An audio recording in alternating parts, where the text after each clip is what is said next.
questioni che riguardano. Rapporti tra il comune di Favara e Girgenti Acque. Il sindaco Rosario Manganella torna sulla questione rovente legata all'esposto firmata da alcuni comuni della provincia di Agrigento, tra questi Naro e Sciacca. Oggi il primo cittadino di Favara ha convocato una conferenza stampa per chiarire la posizione dell'amministrazione comunale rispetto alla raccolta di firme effettuata ieri proprio a Favara. Ecco le sue dichiarazioni. C'è parecchia gente che ha sottoscritto l'esposto da inviare tra gli altri alla Procura della Repubblica in ordine a una serie di inadempienze di Girgenti Acque.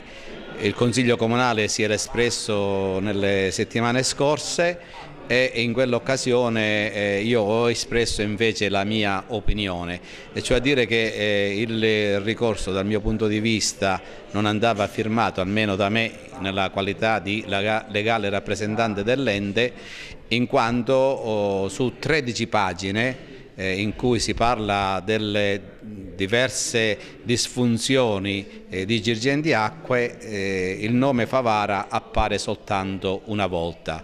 Tutte le altre 12 pagine e tutte le altre righe che compongono un'intera pagina è riservata al comune di Sciacca e al comune di Naro, quindi Favara c'entra come il cavolo a merenda.